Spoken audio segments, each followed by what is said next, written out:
يا أيها الذين آمنوا توبوا إلى الله توبة نصوحا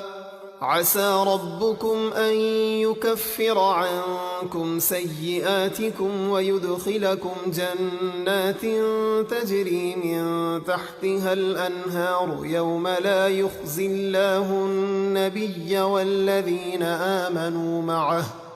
نورهم يسعى بين أيديهم وبأيمانهم يقولون ربنا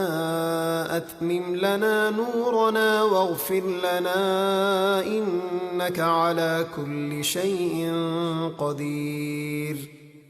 اے ایمان والوں، اللہ کی طرف ایسی سچی توبہ کرو جو تمہاری آئندہ زندگی کے لیے نصیحت ہو جائے کہ پھر تم کبھی گناہ نہ کرو۔ قریب ہے کہ تمہارا رب تمہاری توبہ قبول فرما کر تم سے تمہاری برائیاں مٹا دے اور تمہیں ایسے باغوں میں داخل کرے جن کے نیچے نہریں جاری ہیں، جس دن اللہ اپنے نبی اور ان کے ساتھ ایمان لانے والوں کو رسوا نہ فرمائے گا۔ ان کا نور ان کے آگے اور ان کے دائیں جانب دوڑتا ہوگا۔ وہ عرض کریں گے، اے ہمارے رب، ہمارے لیے ہمارا نور پورا فرما دے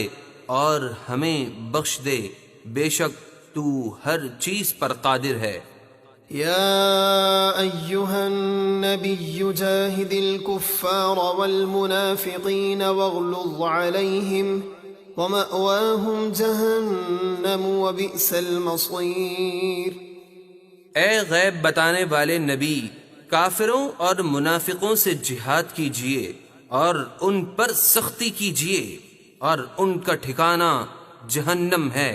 اور وہ بہت ہی برا ٹھکانہ ہے۔ ضرب الله مثلا للذين كفروا امرأة نوح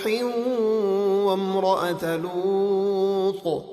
كانتا تحت عبدين من عبادنا صالحين فخانتاهما فلم يغنيا عنهما من الله شيئا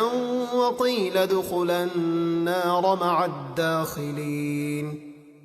اللہ نے کافروں کے لیے نوح کی عورت اور لوط کی عورت کی مثال بیان فرمائی کہ وہ دونوں ہمارے مقرب بندوں میں سے دو صالح بندوں کے نکاح میں تھیں، پھر ان دونوں عورتوں نے دین کے معاملے میں ان سے خیانت کی اور کفر اختیار کیا، تو وہ دونوں مقرب بندے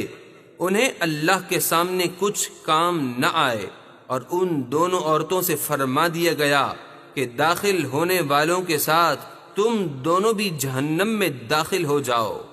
وضرب الله مثلا للذين آمنوا امرأة فرعون إذ قالت رب ابن لي عندك بيتا في الجنة ونجني من فرعون وعمله ونجني من القوم الظالمين۔ اور ایمان والوں کے لیے اللہ نے فرعون کی بیوی کی مثال بیان فرمائی جب اس نے عرض کی، اے میرے رب، میرے لیے اپنے پاس جنت میں ایک گھر بنا اور مجھے فرعون اور اس کے کام سے نجات دے اور مجھے ظالم لوگوں سے نجات عطا فرما۔ ومريم ابنة عمران التي أحصنت فرجها فنفخنا فيه من روحنا وصدقت بكلمات ربها وكتبه وكانت من القانتين۔ اور اللہ نے عمران کی بیٹی مریم کی مثال بیان فرمائی جس نے اپنی پاک دامنی کی حفاظت کی، تو ہم نے جبرائیل کے ذریعے اس میں اپنی طرف کی روح پھونکی اور اس نے اپنے رب کی باتوں اور اس کی کتابوں کی تصدیق کی اور وہ فرما برداروں میں سے تھی۔